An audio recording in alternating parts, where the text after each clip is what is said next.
que ver con, bueno, con esta instalación mediática que se ha hecho en la Argentina, encabezada por el diario El Cronista, que fue el primero que sacó esto, lo anticipó el diario El Cronista el día 28 de marzo y a partir de ahí siguió hasta hoy, con varias tapas que hoy se extienden al diario La Nación y al diario Clarín también. Estamos hablando de prensa hegemónica que ha instalado como una gran cuestión en la Argentina una decisión que está habilitada por el Código de Comercio para las empresas, para los accionistas de empresas que cotizan en bolsa o que no cotizan, digamos que son accionistas, en las empresas de ocupar los directorios de las empresas en función de esas acciones y la decisión de la ANSES de hacerlo, de superar un decreto establecido hace un tiempo, hace ya 12 años, que no habilitaba esa extensión de directores en las empresas.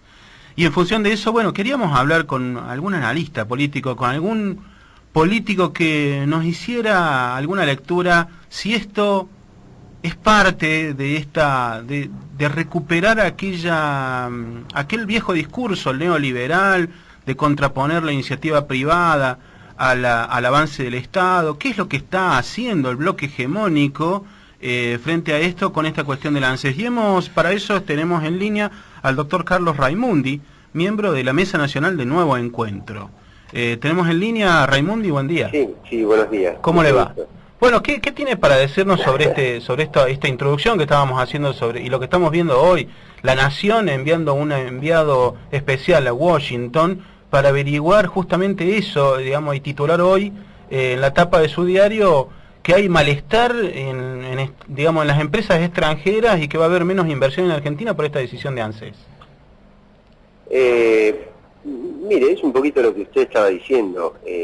Hay una discusión ideológica de fondo que tiene que ver con las ideas liberales de que cuanto menos incida el Estado, más tranquilo va a estar el capital, y una idea de un proyecto nacional, popular, democrático, en el sentido de que el Estado no ejerce un rol opresor, todo lo contrario, el Estado ejerce un rol liberador en la medida en que ejerce la representación de los trabajadores y de la sociedad y de los sectores más vulnerables en el proceso económico. Ahora acá, a esto que estoy diciendo en términos muy conceptuales, muy generales, se le agrega una cuestión de sentido común, y es, si a partir de la recuperación de los fondos del ANSES por parte del Estado, eso viene acompañado de una participación en el paquete accionario de una empresa, proporcionalmente a las acciones que se poseen, hay que tener participación en la dirección de esas empresas. Es tan simple, tan elemental y tan claro. Claro, tan lógico como eso. Sí, lo que pasa es que después hay un segundo plano más político, más de política de coyuntura, digamos, que tiene que ver con que estos medios van a reinterpretar, digamos, esa información de acuerdo con sus intereses, y la van a connotar, además, porque ustedes habrán visto que ponen que jóvenes de la cámpora irrumpen en la dirección de las empresas multinacionales, ¿no? Como diciendo, hay un avance del Ejército Rojo, claro, sobre los grandes capitales. Y la verdad que de lo que se trata es que el Estado designe las personas que considere necesarias proporcionalmente a las acciones que tiene en cada una de las empresas que ha recuperado. Raimundi, ¿puede haber una colisión de intereses de estos? De eso hablamos cuando hablamos de estos directorios, de presencia de representantes de lo que sería el interés público, el interés social en los directorios de empresas privadas. ¿Puede haber una colisión de intereses? No necesariamente. La Constitución vigente, en su artículo 14 bis, habla de la participación en la dirección de las empresas y en el control de la producción, inclusive. Por lo tanto, si uno hasta lo tomara desde la perspectiva de un derecho constitucional, estos sectores que son a veces tan meticulosos en el cumplimiento de las leyes, bueno, estamos hablando del cumplimiento de la ley máxima, digamos, que es la Constitución. Claro, o sea, se está cumpliendo el artículo 14 de la Constitución. Por eso, ahora, me parece que no solamente no debería haber una colisión de intereses, sino que pongamos esto en contexto. A ver, mandan un enviado a Washington, que en definitiva es su matriz, digamos, su centro de irradiación, es el centro de irradiación de la estrategia, del discurso, de todos estos sectores opositores, ya sea dirigentes políticos, como Patricia Bullrich, que dice que todos los dirigentes clericales son ladrones, Claro. o estos dirigentes mediáticos, que en definitiva son los que ejercen la jefatura, junto con la embajada. Entonces, ¿qué hacen? Van a sus centros de producción ideológica, ¿no? A consultar, a pedir permiso, a preguntar qué tienen que hacer. ¿Qué tienen que decir? Claro, qué tienen que decir. Ahora, esos centros de producción ideológica son los que acaban de hacer un ajuste fenomenal en los presupuestos de Europa, no en los presupuestos, en las personas más débiles y más vulnerables, y es lo que acaba de decir Obama en los discursos de hace 48 horas. Que el Parlamento acaba de legalizar en los Estados Unidos un ajuste social fenomenal. ¿Por qué? ¿Gracias a qué? Bueno, gracias a que no hubo regulación estatal del capital privado durante todas estas décadas.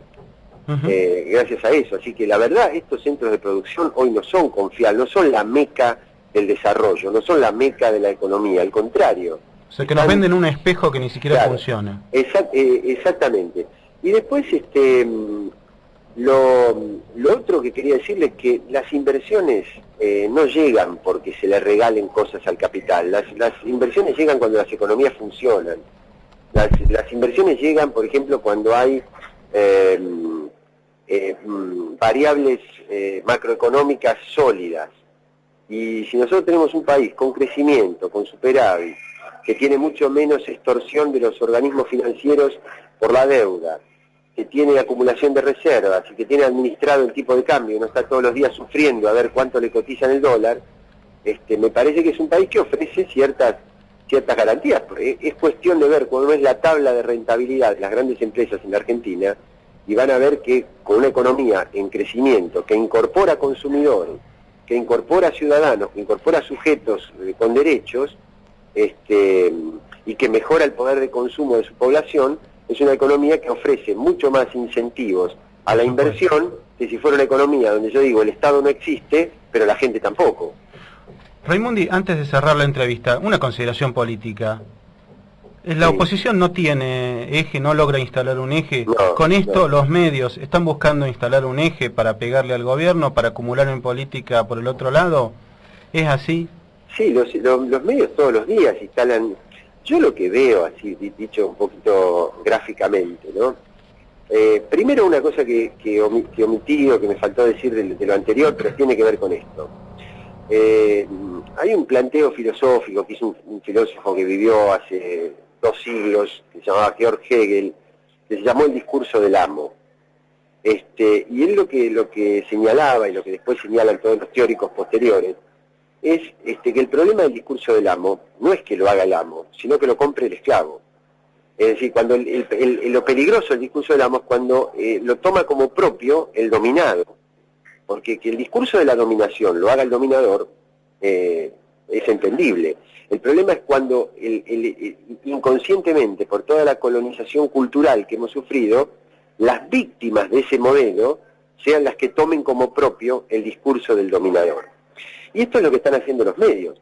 Ustedes fíjense que hace unos días planteaban gran preocupación en los Estados Unidos por el avión incautado, cuando en verdad, hecho ese mismo discurso, enunciado desde nosotros, hubiera sido la Argentina hace algo tan simple como cumplir la ley.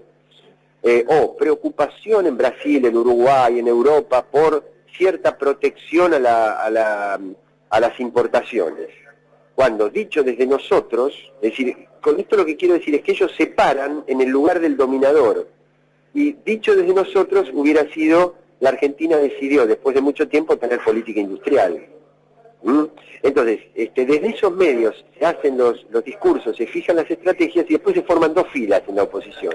Es como las filas de varones y de nenas de la escuela primaria, que era. Entonces, a unos le dan una hoja ya predeterminada, preredactada, con un proyecto de denuncia donde ellos llenan los blancos para ir a Comodoro Pi. y hacer una denuncia judicial. Y a la otra fila le dan un pedido de informes preredactado para ir a una comisión de la Cámara de Diputados y pedir un pedido de informes. Y en definitiva obedecen, no hay proyecto, por eso hay que permanentemente estar en contra de algo, claro, de lo que hace el gobierno, porque no hay proyecto, y porque no hay proyecto es que no saben si van a ser candidatos a presidente, a jefe de gobierno, si un y día siempre el sujeto de la información son los otros. Sí, pero por suerte hay una batalla planteada en que la gente está tomando nota de todo esto. Está tomando nota, es decir, está viendo que no hay más el pedestal de la información independiente, sino que han bajado de ese pedestal, están a la misma altura de todos y defienden sus intereses. Bueno, muchísimas gracias, Carlos Raimundi. Haciendo la lectura política de lo que estamos viendo como un supuesto problema económico para la Argentina y para las empresas privadas, de lo que no es más que una gran estrategia mediática en relación a esta decisión. Es recuperar el Estado, y además le digo, yo no soy, puedo hacer análisis político, pero no soy un analista político, yo soy un militante político, un dirigente que está en la construcción política del día a día, de todos los días. Estoy en la batalla, estoy en pleno campo de batalla. Bueno, muchas gracias. Muchísimas gracias, un abrazo. Muchas gracias, Raimundi. Era Carlos Raimundi.